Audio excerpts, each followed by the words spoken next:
Por gentileza, Apocalipse capítulo de número 3. E verso de número 1. Todos achamos, irmãos? Amém? Apocalipse capítulo 3 e verso de número 1. Escrito está assim, igreja. E ao anjo da igreja que está em Sardes, escreve isto e diz: aquele que tem os 7 Espíritos de Deus e as 7 estrelas, conheço as tuas obras, e que tens nome que estás viva, mas estar morta. Seja vigilante e ajuda aqueles que restam, que estão prestes a morrer, porque não achei as tuas obras perfeitas diante de Deus. Lembra-te, pois, do que tem recebido e ouvido, e guarda, e arrependa-te. Senão virei sobre ti como um ladrão, e não sabereis a hora que virei sobre ti. Mas tens aí em Sardes alguns poucos que não contaminaram as tuas vestes. Estes andarão de branco, junto comigo, porque são dignos. Ao que vencer, será vestido de vestes brancas, e de maneira nenhuma arriscarei o teu nome do livro da vida, e confessarei o seu nome diante de meu Pai e de teus anjos. Quem tem ouvidos, ouça o que o Espírito diz às igrejas. Amém? Por favor, não feche a sua Bíblia. Permaneça com ela aberta no texto que lemos. Será muito importante para você acompanhar toda a exposição. Meus irmãos, hoje nós iremos meditar exatamente em cima de Apocalipse capítulo 3, do verso 1 ao verso de número 6. É muito importante que toda a igreja tenha o conhecimento e entenda que quando o apóstolo João recebe todas essas revelações contidas neste livro, ele era um prisioneiro político na ilha vulcânica do mar Egeu, a ilha de Patmos, separado da igreja que ele amava, do povo com quem ele caminhava, muito provavelmente preso em um buraco cravado na rocha, uma gruta. Ele recebe a visita de Jesus, que após fazer um diagnóstico das 7 igrejas da Ásia Menor, atual Turquia, ele ordena João escrever e enviar cartas a essas igrejas.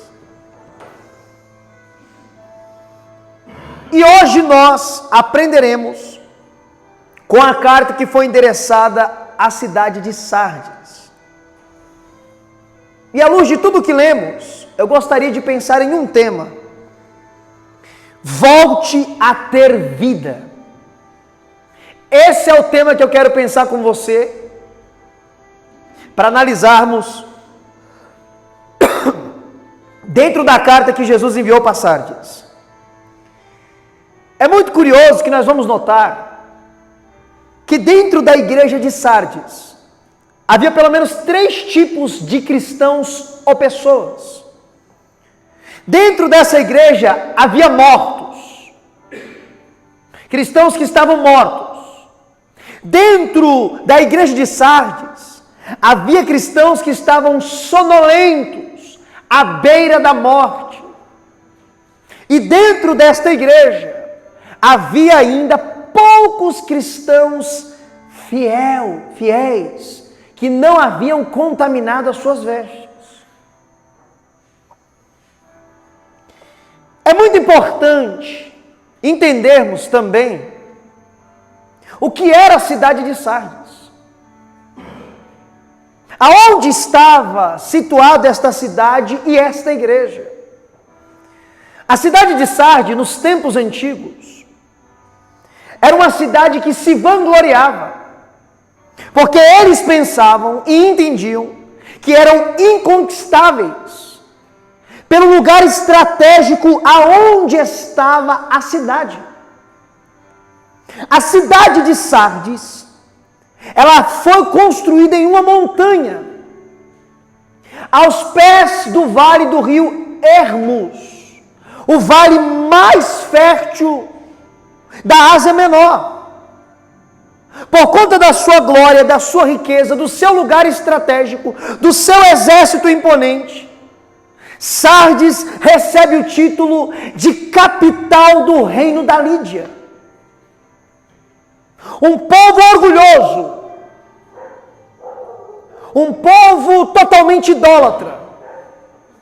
Porém, por volta de 546 a.C., quando o governante de Sardes era Cresso, o rei sírio, o Ciro, o persa, ele cerca a cidade de Sardes. E por 14 dias, ele analisa como invadir e penetrar essa cidade. A cidade foi invadida. E a cidade que achava que era totalmente intransponível, inconquistável, foi destruída. Pela sua soberba, pela sua arrogância. Passa o Império Persa, vem os gregos, com Alexandre o Grande, e conquista Sardes. E com isso traz mais deuses gregos, e o povo entra mais adentro da idolatria. Passa a época dos gregos, vem o Império Romano, e agora é o Império Romano que conquista a cidade de Sardes. E quando o Império Romano conquista essa cidade estratégica, esta cidade rica, esta cidade imponente, Sardes ganha a oportunidade de construir um dos maiores templos do Império Romano em toda a história do Império Romano. O templo para uma divindade chamada Artemis.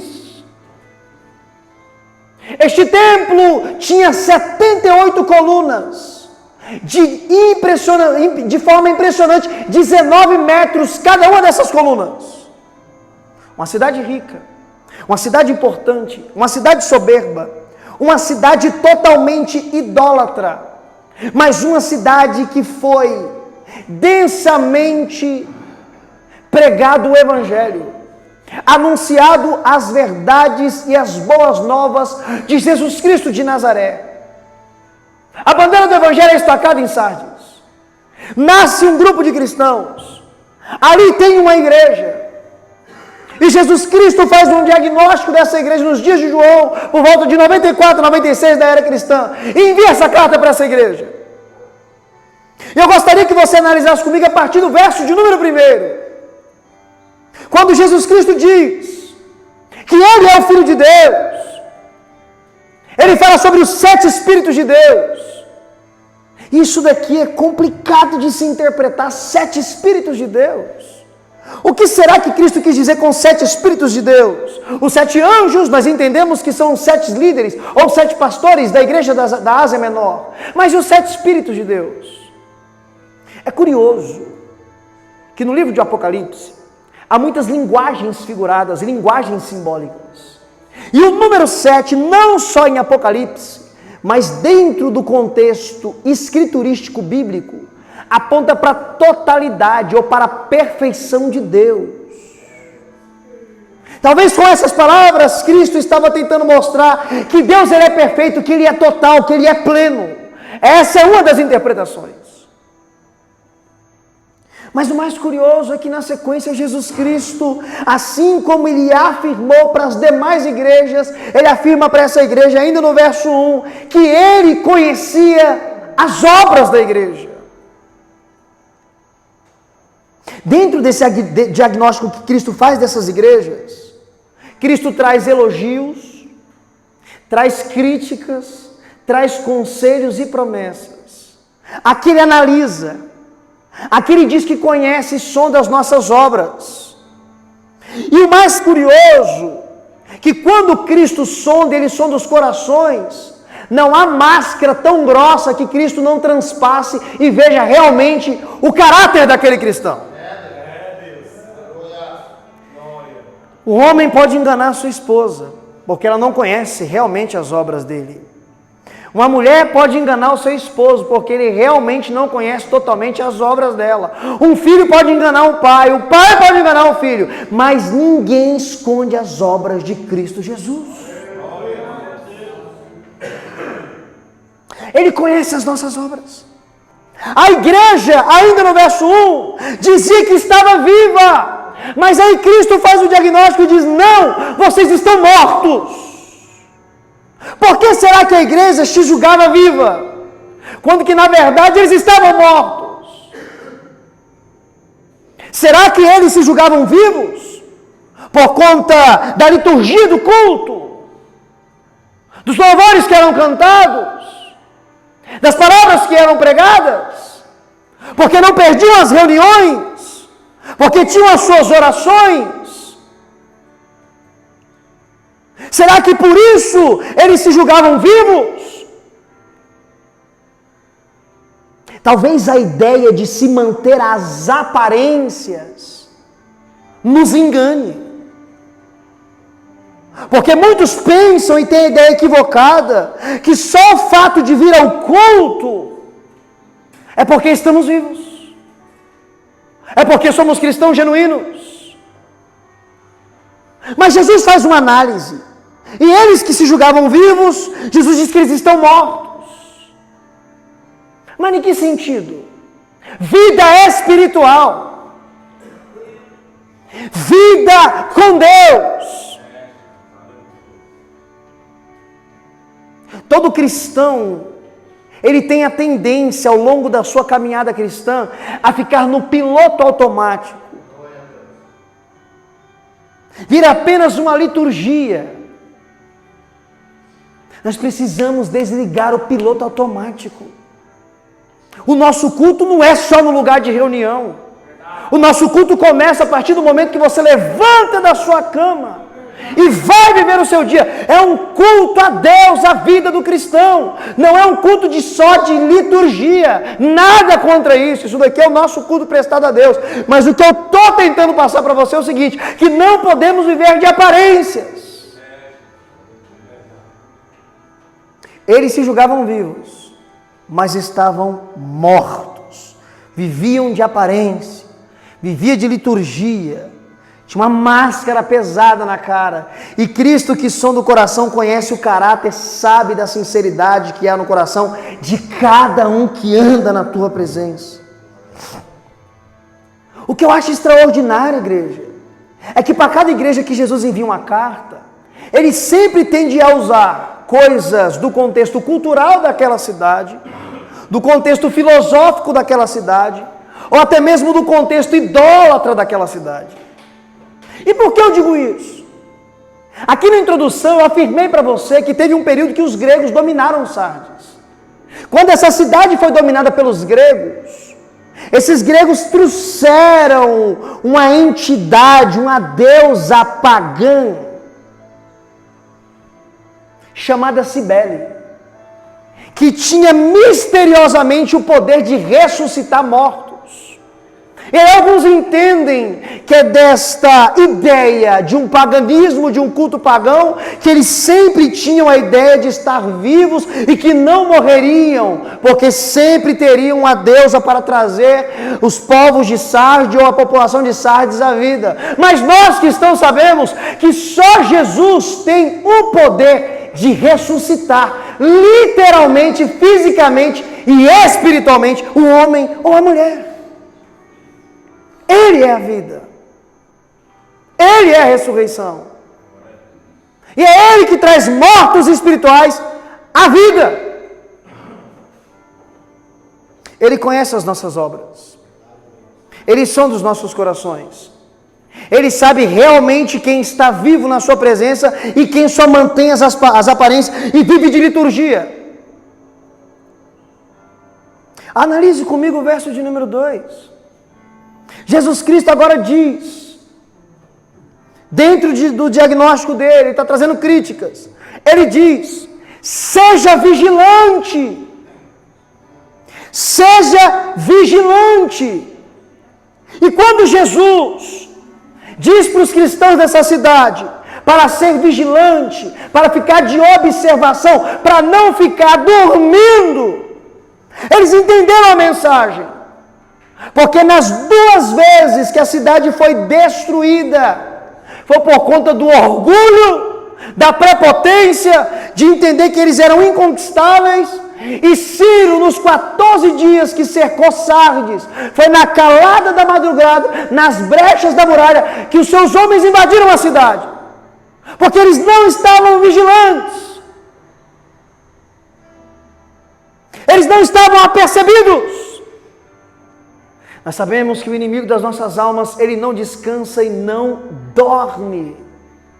E nós precisamos sempre estar vigilantes a todo momento da nossa caminhada cristã. Sejam vigilantes, acordem, e além de acordar e ficar vigilante, fortalece aqueles que estão prestes a morrer. Não é só se despertar, ficar vigilante, é ajudar aqueles que você está vendo que está à beira da morte.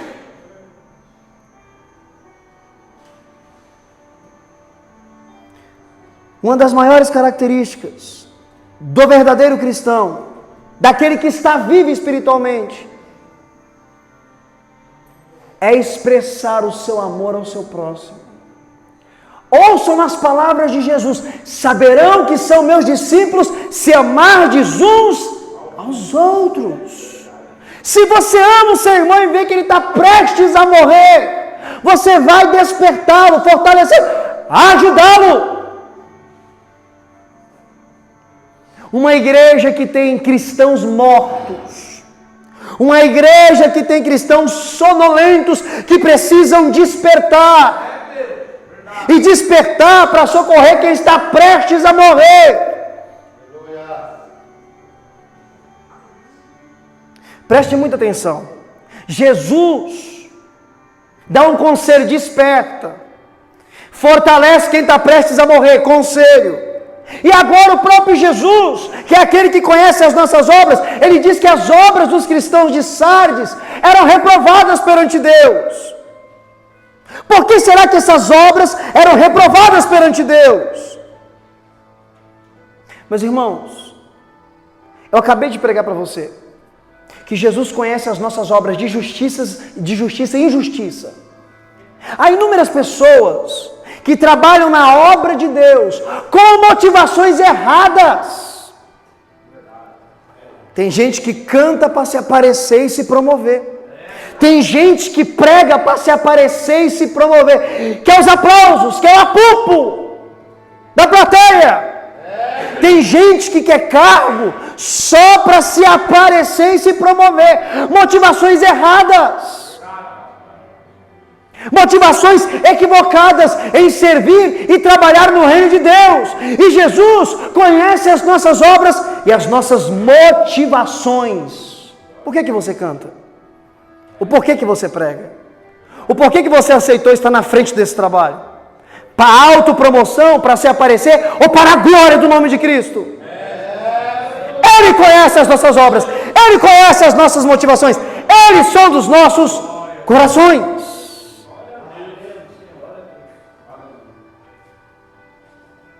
E sim, há pessoas que fazem a obra de Deus para o progresso do Evangelho, para a glória do nome de Cristo e para a propagação do reino de Deus.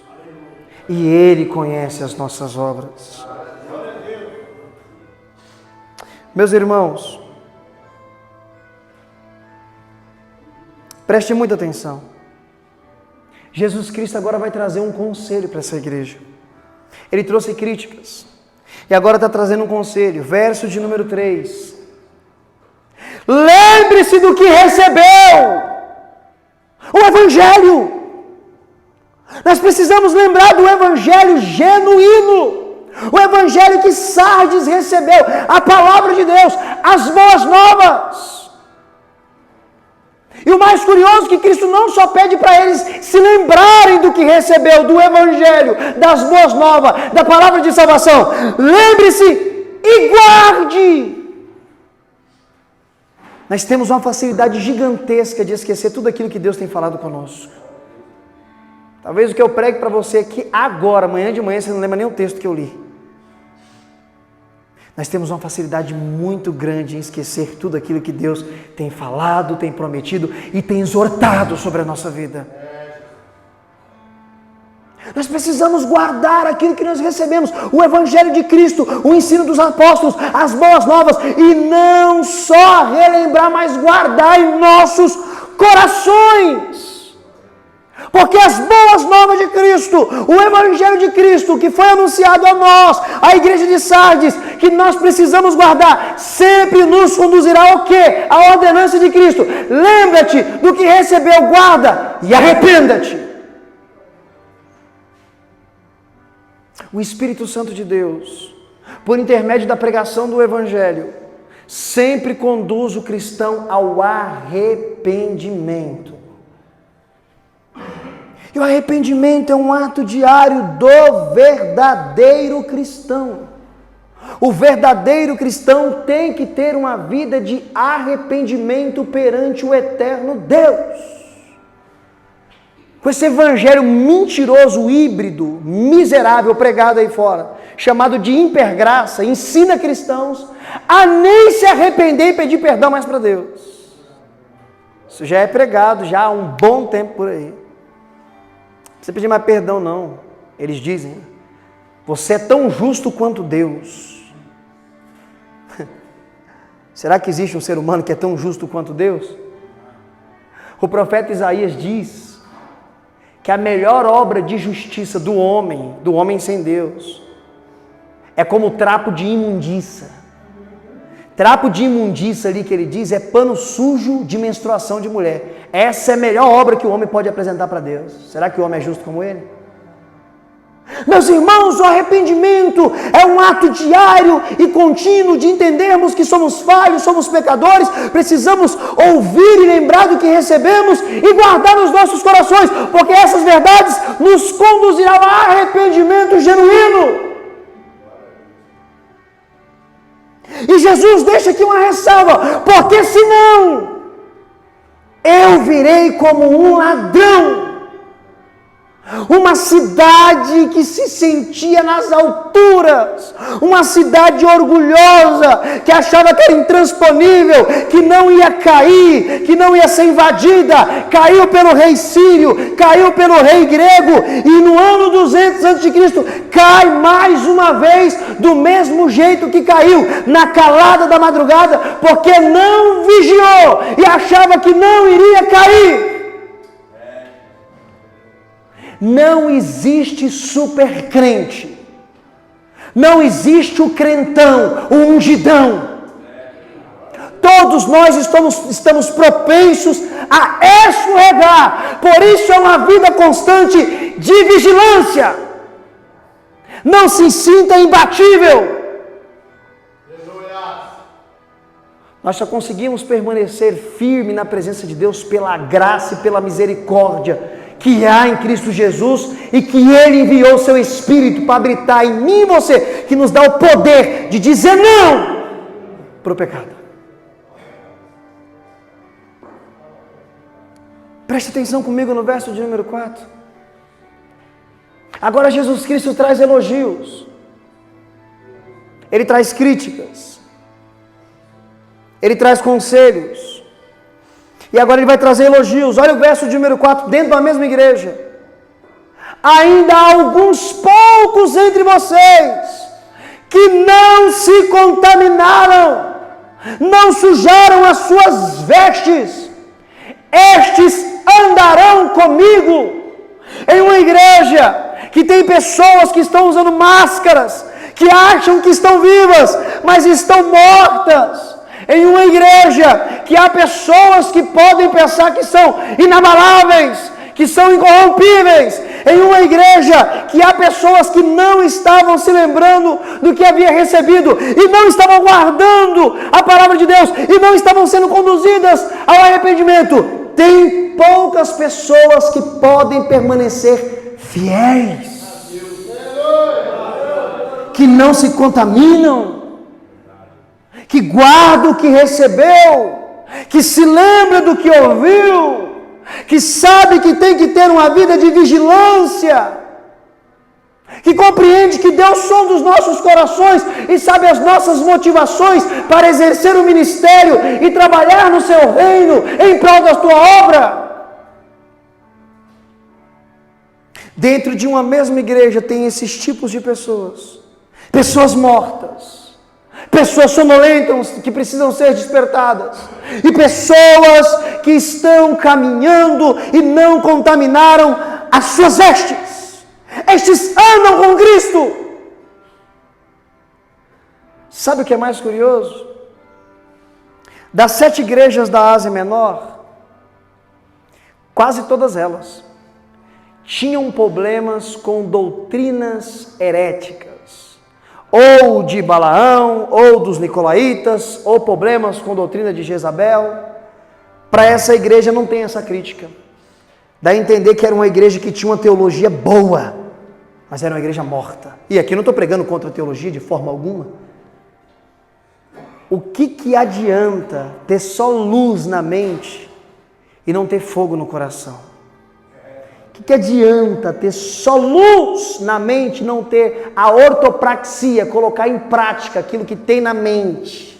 Viver o verdadeiro e puro evangelho com a vida espiritual, sem estar contaminado com as imundícias. Jesus Cristo diz que tinham poucos, eram poucos, mas tinham ainda, dentro daquela igreja, pessoas que andavam com Ele, que estavam vivos espiritualmente, não estavam mortos. E no verso 5 e verso 6, para fechar a ideia do texto, vem a promessa que Cristo faz para todas as igrejas da Ásia Menor: ao que vencer. De novo ele traz a ideia de uma competição, de algo que começa, de algo que tem um meio, mas vai ter uma linha de chegada. Olha o que ele afirma para aquele que vence, para aquele que não usa máscara, para aquele que não se sente vivo, mas está morto, mas para aquele que realmente está vivo.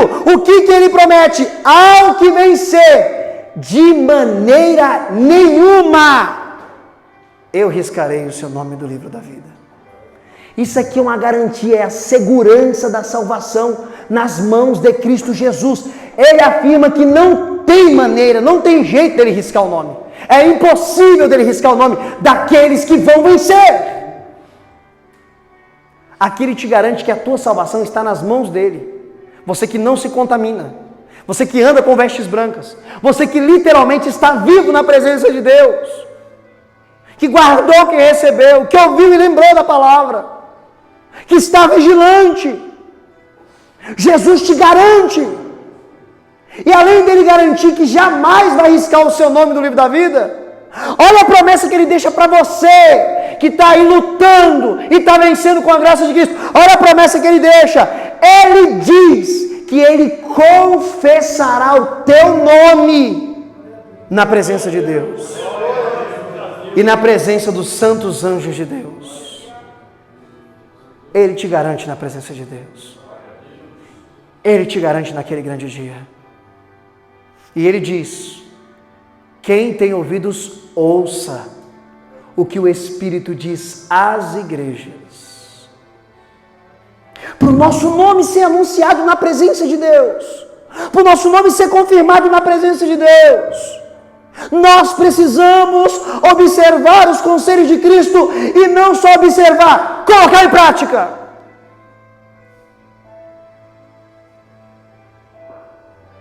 Lembrar do que foi falado, guardar e colocar na nossa caminhada cristã.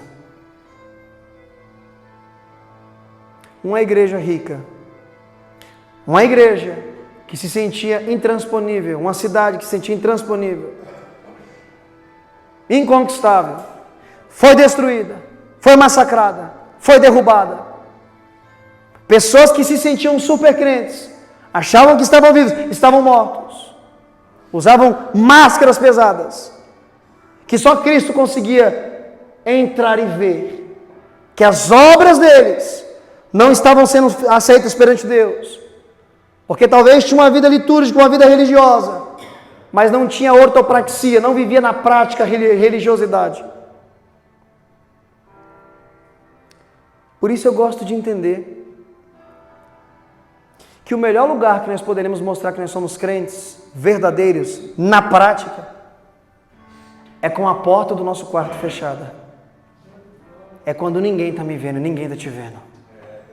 Ali nós mostraremos se realmente temos máscara ou se somos cristãos vivos. Esse é o momento que nós mostraremos que realmente somos cristãos vivos. E se assim nós formos esses cristãos vivos, que é o que eu espero que todos nós que estamos aqui somos, o nosso nome será anunciado pelos lábios de Cristo na presença do nosso Deus.